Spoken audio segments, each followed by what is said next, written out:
Hello YouTube, my name is Travis and this is Bacon and Backpacking. Today I'm going to be giving you guys 5 different items that are under $5 that will lighten up your backpacking experience, let you cover more miles, not beat up your body as much. So the first thing I'm going to go over today is the trash compactor bag. This is not a trash bag, it's a trash compactor bag. They're a little bit thicker. You can get these pretty much any store. Some of you may already have them, in your house right now. So what I want to talk about is, keeping your gear dry. So there's really a couple different options. You can get a pack cover, which, covers your entire pack. You could get a pack liner, which goes inside your pack and you put all of your gear inside of it. Or you could get a bunch of different dry bags and package things like individually. So I used to do the dry bag thing. I had 3 or 4 different dry bags, and the funny thing is I weighed them all up and they came out to about 14 ounces. Okay, this thing weighs about an ounce. All right, they cost less than $1 and they're indestructible. So basically what we're going to do is we're going to use that trash compactor bag, essentially just like a pack liner, and we're just going to go ahead, stuff all of our gear in there, just like so. And these are waterproof, all right? So there's a couple different things you could do. You can, twist this thing off. You can fold it over, however you want. So basically, however you want to seal that thing off. But I've been using this same bag for a year now, and I literally don't have a single hole in it. This thing is still, as waterproof as the day I bought it. And I'll tell you what, the 50 cents for this trash compactor bag sure beats a $50, $60, $70 pack liner or pack cover. And then one other advantage, other than being super lightweight and super cheap, I have actually completely ditched stuff sacks in my loadout. I know some people are OCD. I used to be that way, and you wanted to have all your gear like compartmentalized in different, containers and stuff like that. Not for me. I got this 50-liter pack, and everything that I want dry is just getting stuffed in here. And it sounds funny because you would think, if you put things in stuff sacks, which are meant to save space, that you would be able to fit more gear in your pack. That's actually not true. When you stuff everything loosely in like this, it'll cover like every single crevice in the pack. When you have like dry bags and stuff sacks, you're basically playing Tetris, right? Like you're fitting pieces together and there's going to be empty spaces. So stuffing all your gear in here is actually going to be a better way to get more gear in your pack. All right, next piece of gear. The freezer bag. All right, so this is actually a multi-use item that costs about 10 cents. So one of the most obvious things you can use it for is on trail you're going to have some trash. Put all your trash in here. Okay, so that's use number 1. All right, use number 2, and you'll see a whole bunch of people do these on their videos. These freeze-dried meals. These packs they come in are pretty cool. They're designed to easily heat up the meals, keep the heat in, stuff like that. But the downside is these things take up, surprisingly, a lot of space. If you're trying to you're going on a 5, 6, 7 day trip and you've got a dozen of these things, they barely even fit in a big food bag like that. So what a lot of people do, tear these open and go ahead and pour them into, a freezer bag. And I'm not going to actually open that one up because I'm not going on a trip soon. But, you'll probably be able to get this down to maybe about this size or something like that. So it'll actually help save space in your food bag. All right, use number 3. Has anybody ever had a pain trying to do dishes in the backcountry? You cook your messy food like in your cooking pot or something like that, and you're trying to figure out how to get that thing clean. You got food stuck to it. You're trying to conserve your water for the night, and you don't want to waste it on, doing dishes. So here's the thing I've been doing lately.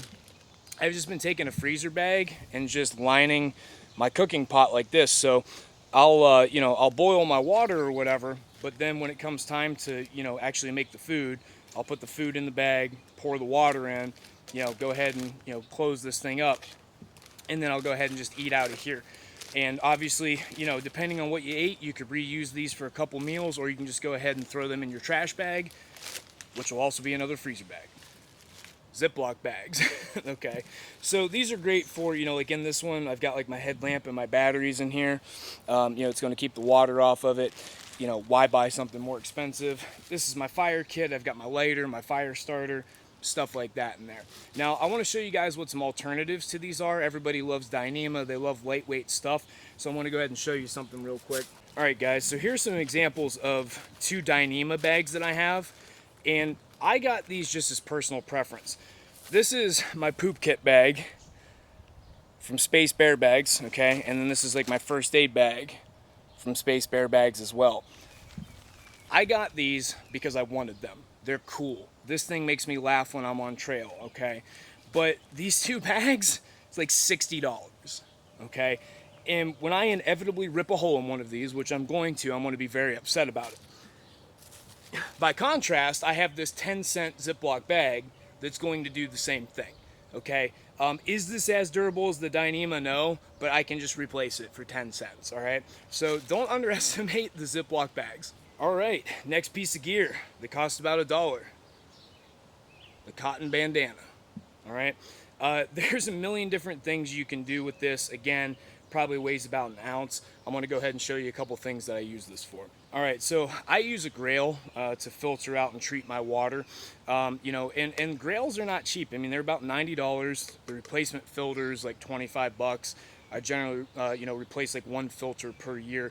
So one of the things you can do to kind of extend like the filter life on an expensive product like this is you can use that bandana to actually pre-filter out some of the, you know, the sediment that's going to get in there. So, you know, you could just hold on to it like this, dip it down in the water, and it's going to get some, you know, some of those bigger particles already pre-filtered out of there, so you don't have to run it through the Grail filter and clog it up. And obviously the same thing could apply to other filtering systems as well. All right, you can use this as like a clothing item. You know, you could wear it like a do-rag. You could, you know, tie it and wear it like a sweatband or something like that. If it was a really hot day outside, you could, you know, dip it in some water, you know, put it around your neck or something like that. You could kind of use it almost like a schmog and wrap it around your neck to keep sun off your neck, something like that. So for this thing taking up no space, costing $1 and weighing about 1 ounce, you know, I'd say that you should have a couple of these in your pack. You could use it as part of a first aid kit. Say, example, you get a bad cut or an abrasion or something, and you're trying to hold some gauze on there and keep it clean. You could just tie this, you know, around your arm to hold that gauze on there. You can use it for a spot, you know, if you need something clean. That's one of the big problems we have out in the backcountry, right? Is trying to find a nice, clean, you know, spot. You could lay something like this on the ground. You know, if you have things that you're trying not to get dirty or something like that, you've got a nice, clean, you know, workspace to work off of. So this is a great piece of kit to have. All right, next piece of gear. This is kind of a fun one. Fire starters, for those of you who actually like to camp and make fires while you backpack. I've got a little DIY you can do. So obviously you guys have all seen these ones, you know, you can buy from the store. I think this one's from REI. These fire starters are kind of, they're not really great. And these things aren't like super expensive or anything, and none of them are super heavy. But here's just a really, you know, cheap at-home option you can do. You just need cotton balls and Vaseline. And again, we're using one of those other items, the Ziploc bag. All right, guys, so to make these, pretty self-explanatory. You just buy some cotton balls, you rub them in Vaseline and completely coat them, and these are actually a fantastic fire starter. So they're really easy with open flame. See, just like that, boom.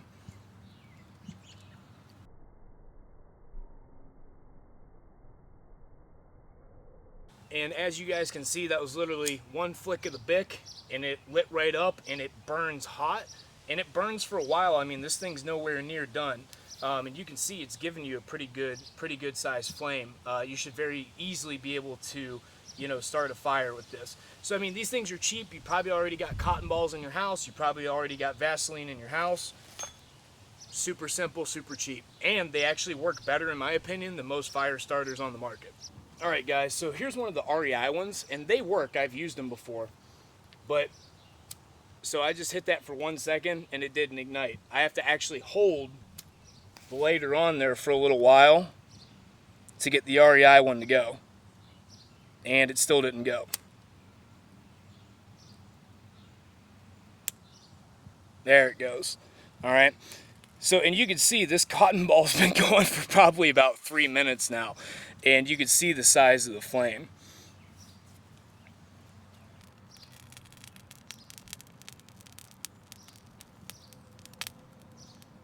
So as you can see, the cotton ball one has been going for almost 4 minutes now, and it's almost burned out. And the REI one's kind of at its peak right now, and they're pretty equal in performance when this one's almost dead.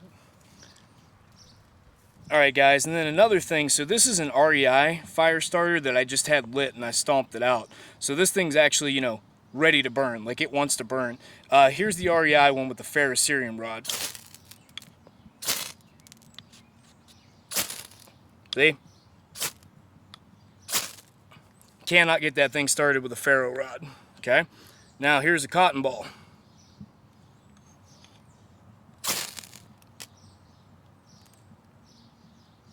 One strike. Bonus ultralight tip. Put duct tape around your lighters. Seriously though, there's no need to, carry a full roll of duct tape or anything like that. And it is nice to have some with you in case you need to do a gear repair or for a medical reason. Or you can take this duct tape and actually use it as a fire starter. And it's still better than a lot of the ones you buy from the store that are purpose-built as fire starters. So there's your extra bonus tip right there. Put some duct tape on your lighters. All right, and then last but not least, I want to talk about one of the biggest money-saving things you can do. So everybody loves the freeze-dried meals. They're convenient. I don't have to do anything. I buy it, I add water. Downside is, they're pretty expensive. On the low end, they're going to be about $9. On the high end, something like Stowaway Gourmet is going to be 16, 17 bucks. And that adds up real quick if you're trying to do like a week-long trip or something like that. So one thing you could do, you could ditch the expensive freeze-dried meals. And here's two of my personal favorites. Ramen noodles, less than $1. Instant potatoes, about $1. So obviously these are two really good options. They're super lightweight, the packaging's light. You could even take these out and put them in a freezer bag or something like that. You can label what you've got on there. But these are great options that'll actually save you a ton of money. I mean, just imagine a 5-day trip. You're trying to eat, a freeze-dried meal for dinner every night of a 5-day trip. It's gonna be $60, $70. As opposed to these, with this and then a protein that you put in it, it's gonna be about $10. And they're about just as light. So you're gonna be about the same weight-wise for about like 20% of the price. All right, guys, so I wanna go ahead and wrap this thing up. The reason why I did this video is because backpacking can get very expensive, okay? So if you're like a beginner backpacker or you're not sure if you want to get into it, these are some very basic things you can do to actually lighten maybe a couple pounds off your loadout, without really spending any money. I mean, all the things that I just mentioned cost about $1.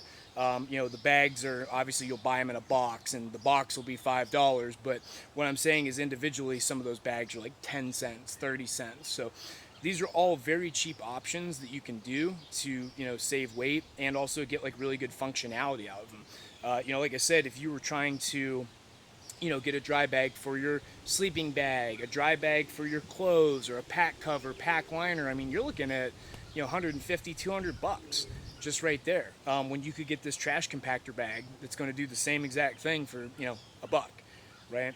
So, and even if you do have like some lightweight gear and you've been doing it for a while, maybe if you drop like some of the stuff sacks, the dry bags, compression bags, stuff like that, you'll be able to lighten your pack even more. So that's just kind of what the video is about, guys. Really cheap way to lighten your pack and still get high functionality. For all the returning viewers, I appreciate you for dropping by again. If you're new, go ahead and consider leaving a sub. If you want to see more content, I do a bunch of gear reviews, tips, tricks, hacks, and obviously we do a bunch of backpacking. So thanks for tuning in, guys, and we'll see you in the next one.